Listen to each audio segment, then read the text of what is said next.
Hello, everyone. Thank you for watching. I'm Kyoko Nagano from Sake Lovers Inc. Today, we are featuring Yoshiaki Yoshida-san from Yoshidaya, a sake brewery located in Minami Shimabara, Nagasaki Prefecture. Thank you. 本日は吉田さん、よろしくお願いいたします。よろしくお願いします。それではですね、まずご自身の自己紹介をお願いいたします。酒蔵の歴史、またどのような経緯で蔵元になられたのでしょうか。はい。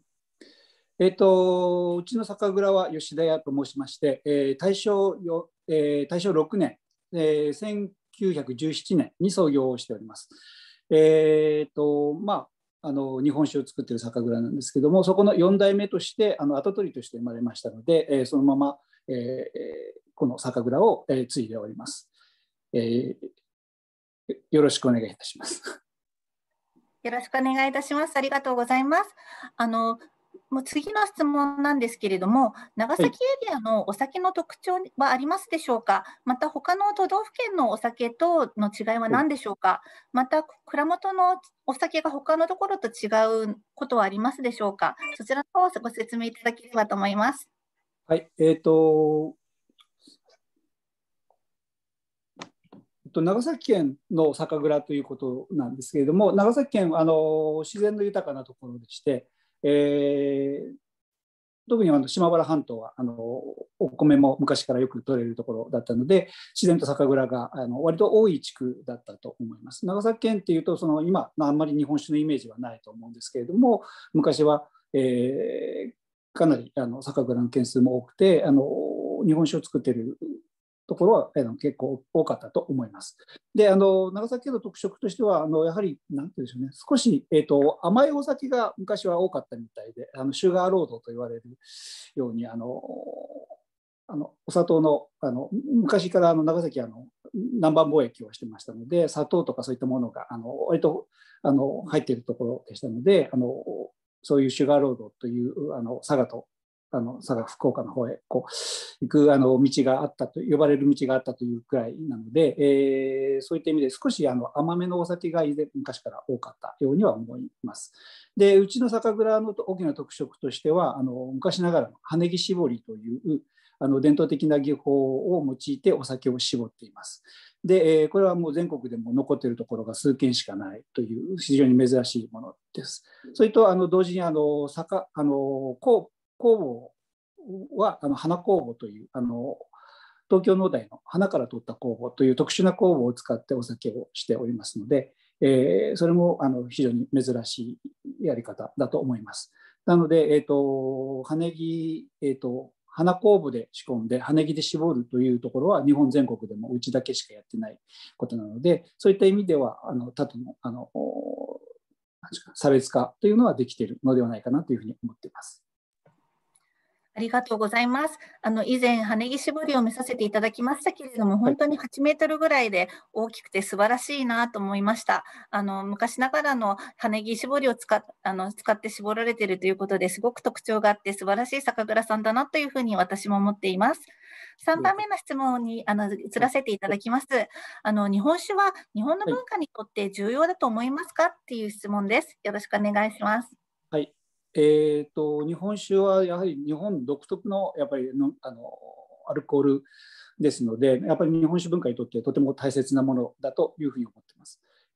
特になんて言うんでしょうね、主食であるお米をアルコール飲むためのアルコールの原料として使っている国というのは少ないと思っていますので、それでもだけでもとても特徴的だと思いますし、麹という文化がものすごく大事になってくると思うので、やっぱり麹という菌も日本独特の日本固有の菌ですので、そういった意味ではもう世界に類を見ない、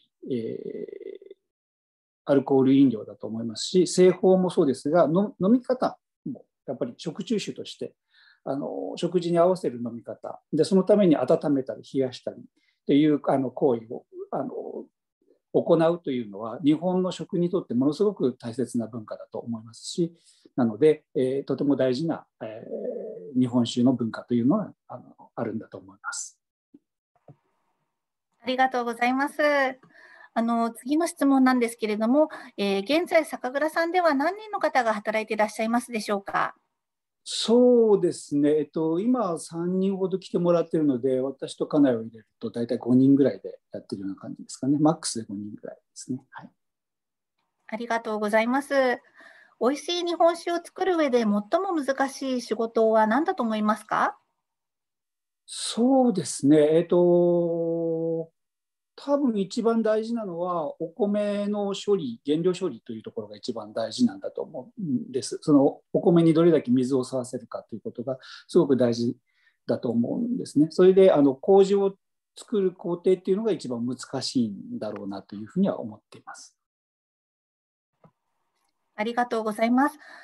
現在何種類ほどお酒を作っていらっしゃいますでしょうか？今、だいたい7種類から8種類ぐらいですね。8種類ですね。あと年間でどれくらいの量を作られていらっしゃいますでしょうか？そうですね、今、だいたいうち80石ぐらいですかね。80石。はい、わかりました。じゃあ180かけるかける80、80ですね。ね。はい、わかりました。ありがとうございます。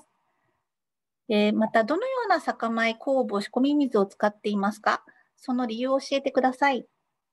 一つは長崎県産の山田錦と、霊宝というこれ一般米なんですけれども、霊宝という長崎県産のお米を使っています。これも地元のお米ということで、そういったものを使っています。で他は、大体福井の500万石とかを使うことが多いですね。あの長崎県そのお米酒米があまりないんですよ。なので、山田錦とか特殊なものをこう作っていただいてるんですけれども、その間のお米はちょっと高いにはなるんですけれども、500万石というお米を使わせていただいています。で、酵母は先ほど言った花酵母というもので仕込んでいます。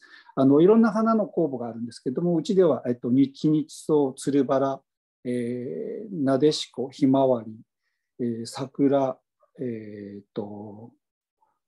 それからアベリアですね、その辺あたりを、6種類、7種類ぐらいの酵母を使って、それぞれのお酒のタイプに合わせて酵母を使い分けてやってます。で、仕込み水は自分の敷地内にある井戸水を使っています。井戸水は何メートルぐらい掘られてるんでしょうか？そうですね。あんまり測ったことがないので、ちょっとすいません。そこは分かんないです。大丈夫です。ありがとうございます。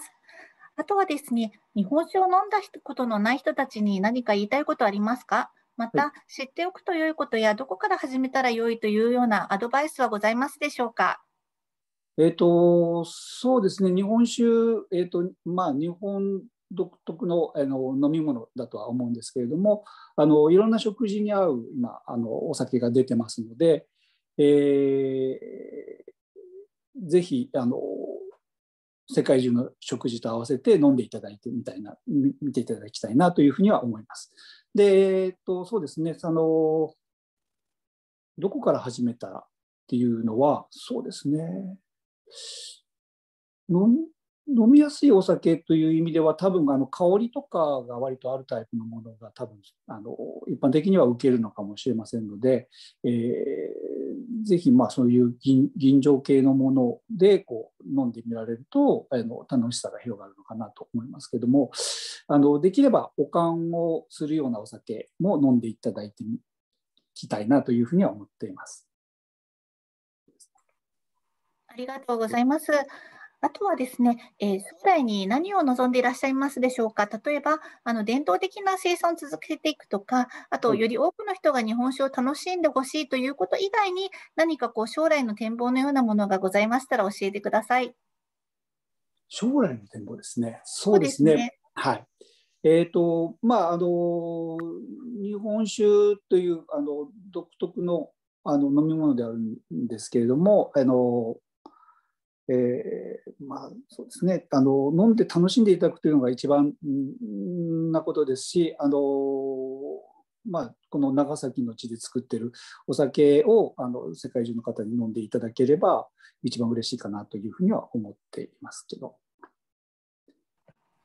わかりました。ありがとうございます。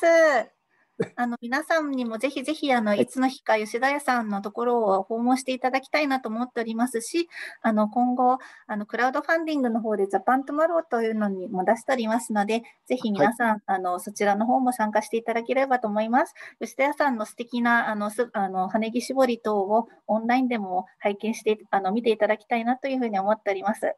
本日はご協力いただきましてありがとうございました。ありがとうございました。Thank you everyone for watching. Please enjoy by pressing the subtitles, and we will be continuing to have the featuring interview series with the small craft sake breweries. And I hope you would join our Japan Tomorrow, our crowdfunding project featuring the small craft sake breweries. Thank you for watching and see you next time.